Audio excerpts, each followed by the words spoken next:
The most dangerous question a doctor can hear isn't, "Am I going to die?" It's, "Why did you save me?" Dr. Elena Volkov stood in the back room of a private clinic in Prague, staring at a man who could have her killed with a single phone call. His name was Dmitry Kozlov, and he was furious, not because the surgery failed, because it worked. "My manhood was gone for years," he said, his voice low and venomous. "I learned to live without it. I became stronger, sharper. And now you bring it back? Why?" Elena's hands didn't shake. They couldn't. Not in front of a man like this.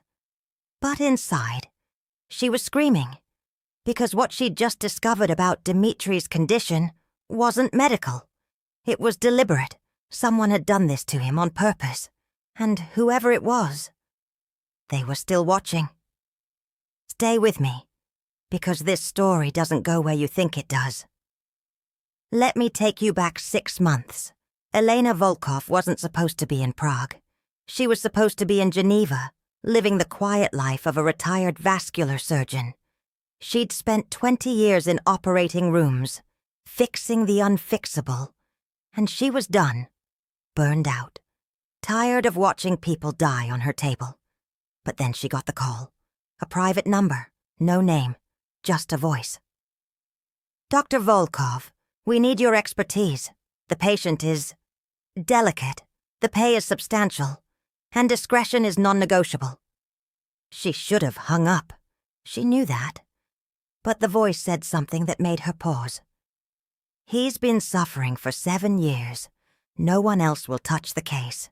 You're his last chance." Elena had always been weak to impossible cases. It's why she became a surgeon in the first place. So she said yes. The clinic was unmarked. No signs, no receptionist. Just a steel door and a man in a black suit who didn't speak. He led her down a hallway that smelled like antiseptic and something else. Something metallic. Fear, maybe. And then she saw him, Dmitry Kozlov, 43 years old, 6'2", built like a man who'd spent his life enforcing consequences. His file said he was a private consultant. But Elena wasn't stupid. She knew what that meant.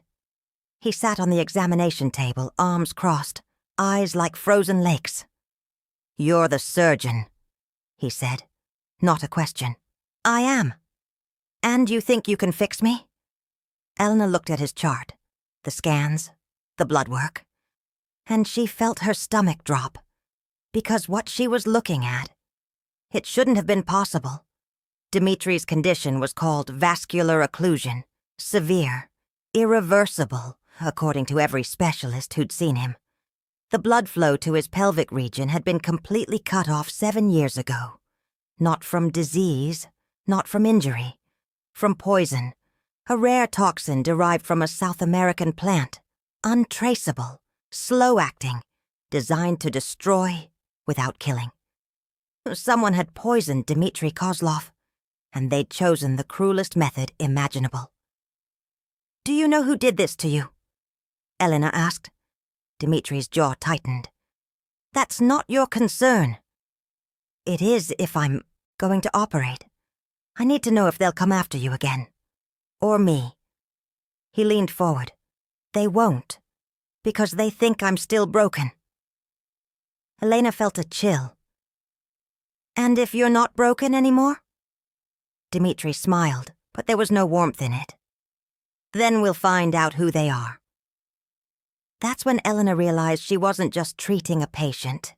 She was entering a war, but she didn't know which side she was on yet. The surgery took 11 hours. Elena had assembled a team of 3, all of them sworn to silence, all of them paid enough to forget what they saw. She used experimental techniques, vascular grafts, stem cell therapy, things that weren't approved in most countries, and it worked. Dmitry's body responded. The blood flow returned, the tissue regenerated, against every odd, every statistic, every textbook. He was whole again. Elena monitored him for 3 weeks, watched his recovery, watched him grow stronger, and she watched something else change too. His demeanor. At first, Dmitri seemed relieved, grateful even. But as the days passed, something darker crept in. He became withdrawn, angry. Not at the pain, at the healing. One night, Elena found him standing at the window of his recovery room, staring out at the city. "Something wrong?" she asked. He didn't turn around. "You don't understand what you've done." "I saved your life." "No." His voice was hollow. "You took away my excuse." Elena frowned. "Your excuse for what?" Dmitri finally looked at her, and for the first time she saw something in his eyes that terrified her. Regret. "For 7 years," he said slowly, "I didn't have to feel. I didn't have to want. I didn't have to be weak. I became efficient, cold, perfect. And now you've given me back the one thing that made me human." He stepped closer. "Do you know what that means in my world, Doctor?" Elena's throat tightened. "No. It means I'm vulnerable again." Dmitri disappeared the next day. No warning, no goodbye. Just gone. Elena tried to move on, tried to convince herself it was over. But 3 days later she got a message, a single line. "You shouldn't have fixed me." Her phone rang immediately after. "Unknown number," she answered. "Dr. Volkov." The voice was distorted, mechanical. "You've made a very dangerous mistake." "Who is this?" "Someone who knows what Dmitri Kozlov was, and what he's about to become." The line went dead. Elena's hands were shaking now. She tried calling Dmitri. No answer. She tried the number that had hired her. Disconnected. She was alone. And someone was watching. That's when the second message came. A photo. It was Dmitri, standing in front of a burning building. And behind him, barely visible in the smoke, a woman, tied to a chair. The caption read, "He's remembered how to feel. Now he's remembering how to punish." Elena felt sick. What had she done? Elena couldn't go to the police. She knew that. Whatever Dmitri was involved in, it was beyond law, beyond jurisdiction. So she did, the only thing she could think of. She went looking for him. She used the contacts she had, the underground networks, the people who operated in the spaces between legal and lethal. And slowly, piece by piece, she found the trail. Dmitri had gone to Moscow, and he was hunting. Elena flew there under a false name, found a hotel, made calls, and finally, after 2 days of dead ends, she got a location, an abandoned warehouse on the outskirts of the city. She went alone. Stupid, maybe. But she needed answers. The warehouse was dark, cold. She could hear water dripping somewhere. And then she heard voices. Dmitri's voice. "You thought I'd forgotten." He was saying, "You thought breaking me would keep me quiet. But you didn't break me. You freed me." Elena moved closer, peered around a corner, and saw him. Dmitri stood over a man tied to a chair. The man was bleeding, broken, and terrified. "Please," the man begged. "I was following orders." "Whose orders?" Dmitri's voice was ice. "I can't." Dmitri leaned in. "Then you're no use to me." Elena stepped out. "Dmitri, stop." He froze, turned slowly, and when he saw her, something flickered in his eyes. Surprise? Maybe even shame. "Doctor," he said quietly, "you shouldn't be here." "Neither should you." "You don't understand." "Then help me understand. Who is this man? What did he do to you?" Dmitri looked at the man in the chair, then back at Elena. "He's the one who poisoned me, 7 years ago, on orders from someone I trusted." Elena's breath caught. "Who?" Dmitri's expression darkened. "My brother." The story came out in pieces. Dmitri and his brother, Alexei, had built an empire together, ran operations across Eastern Europe. But Alexei wanted control. All of it. And Dmitri was in the way. So Alexei hired someone to poison him. Not to kill. To cripple. To humiliate. He wanted me weak, Dmitri said. Powerless. A warning to anyone who challenged him.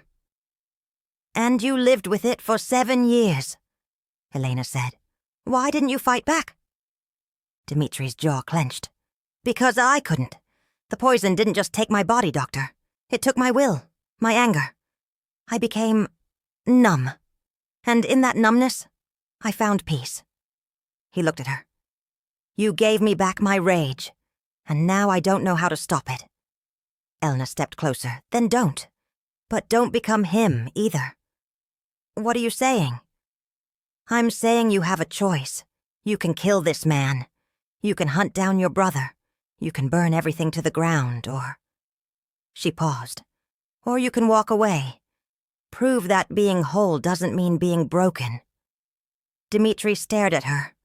For a long moment he didn't move. And then he did something Elena didn't expect. He untied the man. Go, Dmitri said. Tell Alexei I'm coming. But not for blood. The man scrambled away. Elena exhaled. What are you going to do? Dmitri looked at her. And for the first time since she'd met him, he smiled. A real smile. I'm going to remind him what it means to be afraid. 3 weeks later, Elena received a package. Inside was a letter, handwritten, and a bank transfer confirmation for 10 million euros. The letter read, Dr. Volkov, you asked me why I was angry that you fixed me. The truth is, I wasn't angry at you. I was angry at myself. For 7 years, I told myself that losing my manhood made me stronger, that I didn't need it, that I was better off broken. But you showed me something I'd forgotten. Being whole doesn't make you weak. It makes you human, and being human means you get to choose who you become. I chose not to kill my brother. I chose to take everything from him, the way he took everything from me. His empire, his reputation, his power. And then I let him live with it. You didn't just fix my body, Doctor. You reminded me that revenge isn't about destruction. It's about living well enough that your enemies can't forget you. Thank you for giving me back my manhood and my humanity. Dmitri. Elena set the letter down. She didn't know if Dmitri's story ended there. She didn't know if he'd found peace or if he'd slipped back into darkness. But she knew one thing. Sometimes, the most dangerous thing you can give someone isn't a weapon. It's themselves. Elena never saw Dmitri again. But she heard stories, rumors, about a man in Moscow who dismantled an entire criminal network without firing a single shot, who'd taken everything from his enemies and left them alive to suffer. Some called him a ghost. Others called him a devil. Elena called him a patient, and she wondered late at night whether she'd done the right thing, whether healing someone always meant making them better, or if sometimes being whole just meant carrying more pain. She didn't have an answer, but she kept working, kept operating, kept saving lives, because that's what doctors do, even when they don't know if they're saving people or unleashing them.